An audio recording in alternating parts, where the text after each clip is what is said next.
In the cradle of civilization, where the mighty Nile carved its path through the desert, a monumental shift was underway that would forever change the course of human history.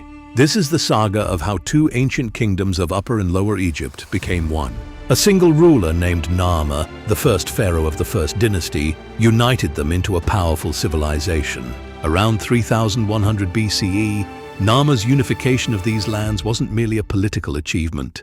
It marked the birth of the world's first great nation-state, setting the stage for 3,000 years of pharaonic grandeur. Imagine Egypt not as a monolithic entity, but as two distinct regions, each with its own identity and governance. The north was Lower Egypt, where the Nile fanned out into a vast delta before meeting the Mediterranean Sea. This region was a lush, fertile land, symbolized by the red crown of Lower Egypt and guarded by the cobra goddess Wadjet. Meanwhile, to the south lay Upper Egypt, a narrow stretch of land running along the Nile Valley. The white crown was its emblem, with the vulture goddess Nekhbet as its protector. While the terms upper and lower might seem counterintuitive, they made perfect sense to the ancient Egyptians. For centuries, these two regions cultivated distinct cultures, deities, and systems of rule. Upper Egypt had a strategic advantage, with evidence suggesting it was more prosperous. This was likely due to trade connections with Nubia and control over the Nile's narrow corridor. Cities such as Hierakonpolis and Abydos rose as political and religious hubs. By 3400 BCE, Hierakonpolis was a thriving urban center, home to thousands. It was a testament to Upper Egypt's growing power. The narrative of unification is complex, not a tale of overnight conquest, but a gradual process over generations. During the Naqada III period, leaders like Scorpion Afrun and Scorpion II began consolidating Upper Egypt. They united rival cities under a single rule. Scorpion II even initiated campaigns against Lower Egypt, laying the groundwork for Narmer's ultimate triumph. Narmer, whose name intriguingly translates to fierce catfish, achieved the unimaginable. He brought both crowns together under his rule. His legacy is immortalized in the Narmer Palette, an artifact discovered in 1897 at Hierakonpolis by British archaeologists James Quibble and Frederick Green. This ceremonial palette, carved from dark stone, is a vivid narrative of his victory. On one side, Narmer is seen wearing the white crown of Upper Egypt, striking a fallen foe, while on the other, he dons the red crown of Lower Egypt, surveying his vanquished enemies. The imagery starkly communicates his dominion over the two lands. The Narmer Palette is more than a work of art. It is a statement of power and propaganda. As historian Mark van der Meerup noted, the creation of Egypt through military might is a core theme of the period's art. Despite any diplomatic efforts, the palette underscores that unification was achieved through force. Narmer's conquest wasn't just a series of battles. It was a profound reimagining of how society was structured and governed. Following his military success, Narmer demonstrated strategic brilliance by founding a new capital, Memphis. Memphis was precisely where Upper and Lower Egypt converged. The city's location was a masterstroke, allowing control over trade routes and serving as a neutral ground between the two regions. Ancient historians like Herodotus recount that Menes, believed to be Narmer, positioned Memphis by diverting the Nile with dikes. Memphis, known as White Walls, would become the heart of Egypt for nearly a millennium. This city was more than a political center. It was a reflection of the merger of two worlds. Culturally, Narmer's unification reached beyond politics and warfare. He and his successors embraced the duality of their kingdom, adopting titles such as Lord of the Two Lands. They wore the skent, a double crown that combined the symbols of both regions. The concept of the two ladies, Nekhbet and Wadjet, further encapsulated the pharaoh's divine authority over a united Egypt. This duality, the Semitawi, became central to Egyptian ideology, influencing the civilization for millennia. Recent archaeological findings continue to illuminate the period of Narmer's reign. In 1993, an ivory label from Abydos confirmed his dominance over the delta. More intriguingly, in 2021, the discovery of an ancient brewery dating to Narmer's time suggested the scale of royal ceremonies and the organizational prowess of the nascent state. As we delve deeper into the story of Egypt's unification, the narrative unfolds. revealing the complexities and genius of Narmer's leadership, setting the stage for the grandeur that would follow. As the reign of Narmer laid the foundation for a unified Egypt, the cultural and political landscape underwent a transformation that resonated throughout the ancient world. The establishment of the First Dynasty marked a new era, where the concept of kingship evolved into a role that was both divine and administrative. The pharaoh was seen not just as a ruler, but as a god on earth, a living embodiment of Horus, the falcon-headed deity. This intertwining of religion and governance became a cornerstone of Egyptian identity and would shape the civilization for millennia.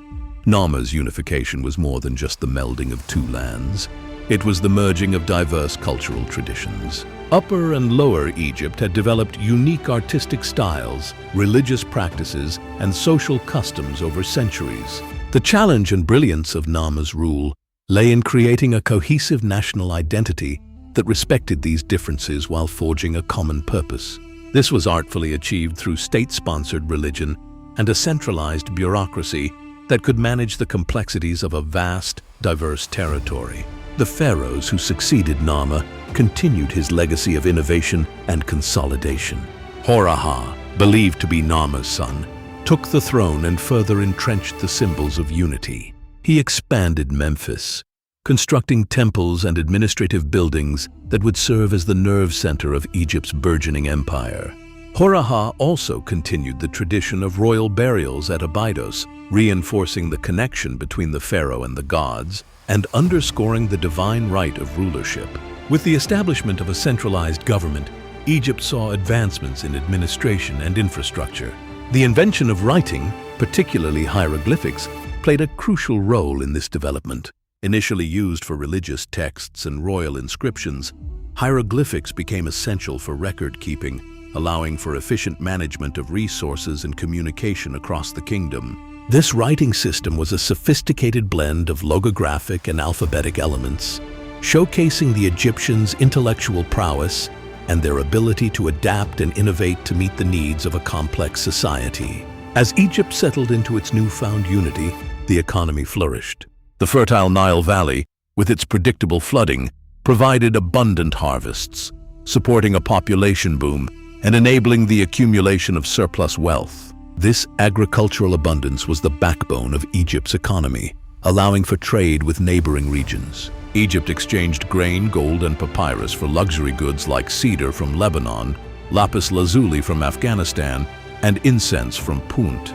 This trade enhanced its status as a powerful and prosperous civilization. The era also witnessed advances in art and architecture. The newly unified state saw an explosion of creativity, with artisans drawing inspiration from both Upper and Lower Egypt. They created a distinct artistic style that would define Egyptian art for centuries.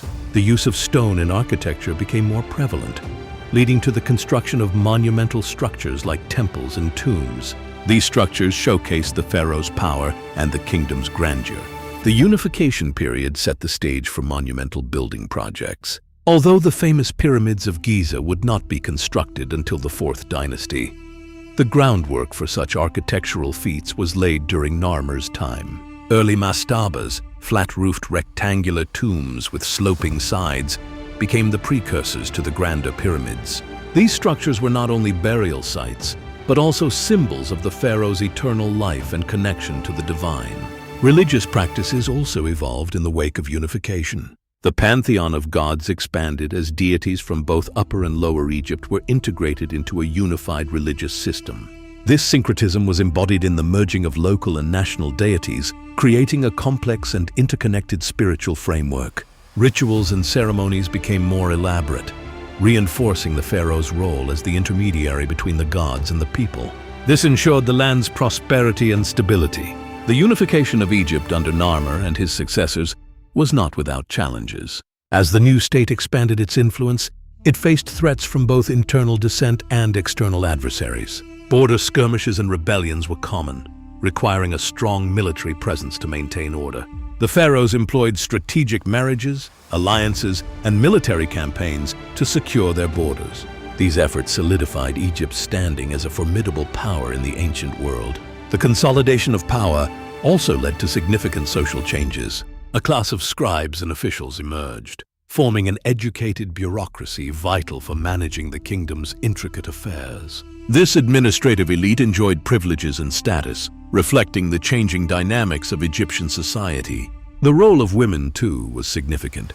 Royal women often held positions of influence. Queens were revered as goddesses in their own right, playing key roles in religious and political life. Narmer's unification was a catalyst for Egypt's transformation into a sophisticated civilization. It set the precedent for a system of governance that would endure through the ages. This system influenced subsequent generations of pharaohs and shaped the destiny of one of history's most enduring empires. As the story of Egypt unfolds, the innovations and decisions made during this pivotal time continue to echo through history. As the First Dynasty progressed, so too did Egypt's influence and complexity. Trade routes expanded, reaching into the Levant and beyond, bringing new ideas and materials that enrich the culture. The pharaohs of this era were not just conquerors, but also diplomats and builders of alliances. They used their power to maintain peace and prosperity. Artisans in the burgeoning cities honed their crafts, producing exquisite jewelry, pottery, and textiles. These creations celebrated both the gods and the pharaoh's divine rule.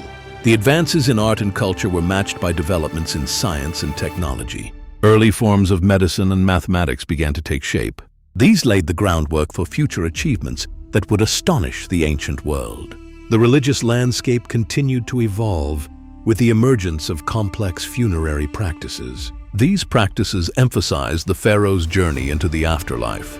The construction of elaborate tombs and the use of intricate burial goods reflected a belief in an eternal life. This life paralleled the earthly realm. As the dynasty drew to a close, the momentum set in motion by Narmer's unification had firmly entrenched Egypt as a powerful, cohesive nation. The pharaohs who followed would build on this legacy, driving Egypt to even greater heights. They achieved architectural, cultural, and military prowess. The echoes of Narmer's reign, the unification and the innovations it spurred would resonate through the millennia. The legacy of Narmer's unification is a testament to the enduring power of unity and vision.